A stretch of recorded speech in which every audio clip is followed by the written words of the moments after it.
ये मेरे पास आरएसएस का प्रमाणिक अखबार का क्लिप है ऑर्गेनाइजर का। इस पर इनके परम पूज्य गुरु गोलवलकर ने क्या कहा। राष्ट्रपति द्रौपदी मुर्मू उनके महिला होना जो संघ के दूसरे गुरु गोलवलकर के मुताबिक उनका बहुत महत्व नहीं माना जाता है।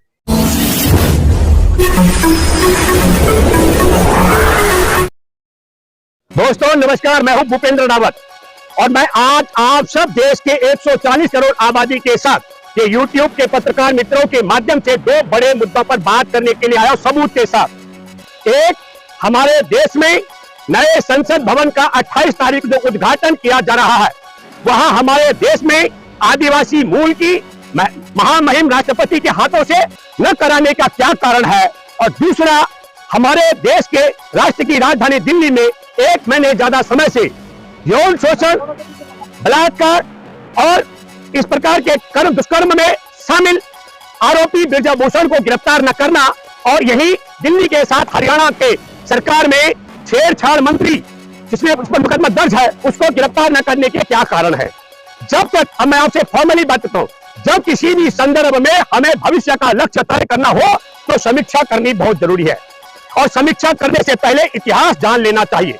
मैं 17 सितंबर 2007 का जिक्र कर रहा हूं। ये मेरे पास आरएसएस का प्रमाणिक अखबार का क्लिप है ऑर्गेनाइजर का। इस पर इनके परम पूज्य गुरु गोलवलकर ने क्या कहा। गोलवलकर ने 17 सितंबर 1960 को गुजरात विश्वविद्यालय में सामाजिक विज्ञान के छात्र और शिक्षकों के साथ 1960 में देश की आजादी के बाद संविधान बनने के बाद क्या कहा। कहा कि हमारे देश में जैसे क्रॉस ब्रीडिंग का होना बहुत जरूरी है। समझे, मतलब संक्रमित एक दूसरे जातियों के साथ संबंध बनाने को लेकर। तो वो क्या कहते हैं कि हमारे देश में उत्तरी भारत से ब्राह्मण नमुद्रीपात उनको केरल भेजा गया था ताकि वो केरल जाकर के केरल में वैश्य समाज, क्षत्रिय समाज और शूद्र समाज की बेटियों के साथ शादी करके उनकी नस्ल सुधार सके। और दूसरी बात ये कही कि विवाह विवाह होने के बाद गैर ब्राह्मणों के परिवारों में पहला बच्चा जन्म करके इस देश की नस्ल सुधारने का काम करते हैं। और आज की तारीख में 1960 में कहते हैं, आज की तारीख में यह प्रचलन बंद हो गया है, अब प्रचलन बदली हो गया है। अब यदि एक जाति का दूसरी जाति के साथ संबंध होता है तो वह संबंध शारीरिक वासना के लिए होता है, यह गलत है। बल्कि वो परंपरा बड़ी सही है कि उत्तरी भारत के ब्राह्मण हो और गैर ब्राह्मणों की विवाहता के साथ में वो शारीरिक संबंध बना करके उनकी नस्ल सुधारने की बात करे। इसका मतलब हुआ कि बहुत साफ शब्दों में वो नस्लीय भेद की बात कर रहे सबूत के पूरी तत्परता के साथ। संघ का दृष्टिकोण जिसको परम पूज्य गुरु कहा जा रहा है। दूसरा महत्वपूर्ण बात, वह महिला का अपमान कर रहे हैं। महिला जाति को वो भोग की वस्तु की तरह मानते हैं। और तब ऐसी स्थिति में जो आज की तारीख में है, हमारे देश के अंदर नए संसद भवन का उद्घाटन होना है और राष्ट्रपति देश के प्रमुख प्रथम व्यक्ति ही नहीं बल्कि आपको बताता हूं कि लोकसभा और राज्यसभा का संयुक्त जो भवन है उसका उद्घाटन हो रहा है। और राज्यसभा का सभापति उपराष्ट्रपति होता है और राष्ट्रपति उससे ऊपर होता है। तीसरा पायदान पर हमारे देश के प्रधानमंत्री आते हैं और प्रधानमंत्री मौजूदा नरेंद्र मोदी जो संघ के प्रचारक रह चुके हैं और जिनके दूसरे गुरु गोलवलकर ने इतनी बड़ी बात कही है, किसी और से नहीं, ये आरएसएस का मुखपत्र है ऑर्गेनाइजर। मैं इसकी आप सब लोगों को प्रमाणिक तौर पर प्रेस वार्ता के बाद फोटो दूंगा ताकि आप सब लोग तत्परता के साथ आराम से इसे पढ़ सके अंग्रेजी में क्या क्या लिखा है। और तब हम जो सवाल कर रहे हैं, ये एक बहुत बड़ा कारण है। एक, राष्ट्रपति द्रौपदी मुर्मू उनके महिला होना जो संघ के दूसरे गुरु गोलवलकर के मुताबिक उनका बहुत महत्व नहीं माना जाता है। ये मैं नहीं कह रहा हूं, ये आरएसएस का एक एक कार्यकर्ता ऐसे व्यक्ति को जो नस्लीय भेद की बात करता है, जो महिलाओं के भेद की बात करता है, जो संविधान का अपमान करता है, जो समानता का जो हमारा संविधान का अधिकार है उसका अपमान करता हो 1960 में सितंबर में कहां करता है। कोई अनपढ़ लोगों के बीच में नहीं, कोई लंपट लोगों के बीच में नहीं, बल्कि गुजरात विश्वविद्यालय में सामाजिक विज्ञान की पढ़ाई करने वाले छात्र और शिक्षकों की सभा में ये बात रखता है। ये सबूत मेरे पास है।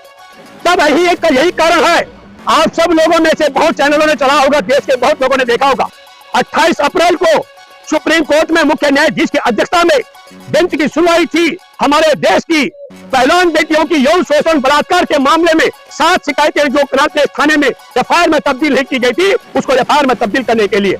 और मैंने 28 तारीख से पहले कहा था, कानून ये कहता है कि यौन शोषण बलात्कार की शिकायत पीड़िता किसी भी थाने में लेकर जाए, वह एफआईआर में तब्दील होता है। सुप्रीम कोर्ट में सुनवाई होनी है, एफआईआर तो दर्ज होगी, लेकिन गिरफ्तारी होगी कि नहीं, ये मैंने कहा था, यह संभव नहीं है।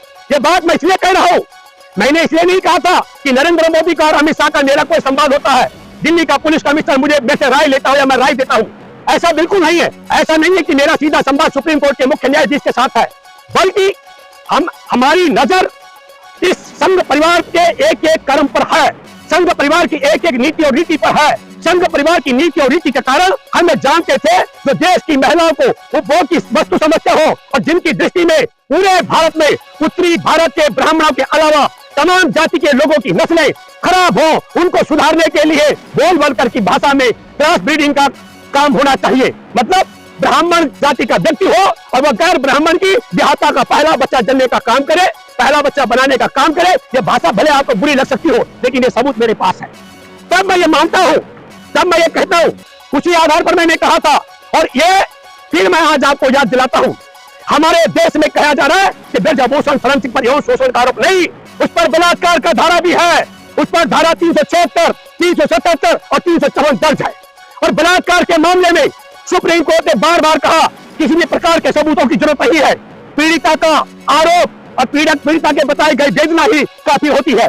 लेकिन क्योंकि परम पूज्य गुरु बोलवलकर के शिष्य नरेंद्र मोदी संघ के प्रचारक रह चुके शख्स की अगुवाई में सरकार है, इसलिए यौन शोषण, पॉस्को और बलात्कार के मुकदमे में बुक होने के बाद भी ब्रजभूषण शरण सिंह गिरफ्तार नहीं किया जा रहा है।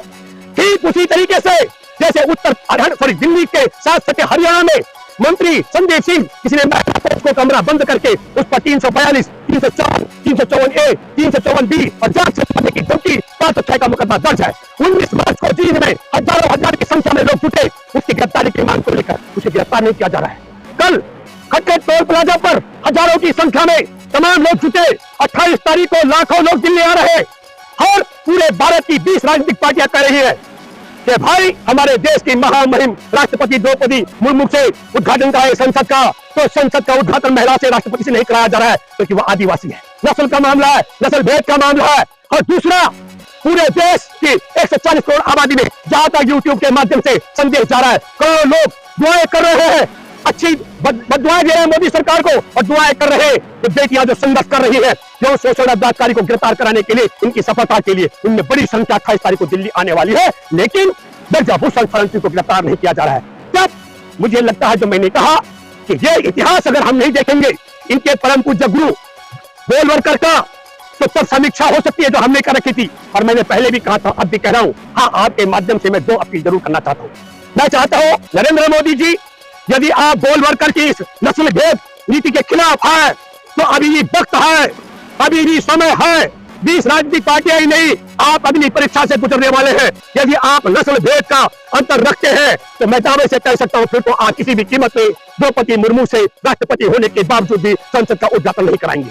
और दूसरा, जो महिलाओं को उपभोग की वस्तु बताया बोलवलकर ने, अगर आप उसके खिलाफ है तो तत्काल ब्रजभूषण शरण सिंह और संदीप को गिरफ्तार कराए, संदीप सिंह को, हरियाणा के मंत्री को। और आप भी अगर अपने बोलवलकर के शिष्य हैं तो अपने कर कमलों से आप संसद का भवन का उद्घाटन कीजिए और ब्रजभूषण और संदीप सिंह को छुट्टा सांड की तरह छेड़छाड़ के मामले में, यौन शोषण के मामले में, बलात्कार के मामले में छुट्टा घूमने दीजिए। तब मैं देश की जनता से अपील करता हूँ, 18 तारीख को उन लोगों को कसम है जिनके बाप दादाओं ने 28 तारीख को, मैं 2 किस्म के लोग हैं भारत में जिनके बाप दादाओं ने अपनी पत्नियों को बच्चा जन्मने के लिए बोलवलकर की भाषा में ब्राह्मणों के पास परोसा है।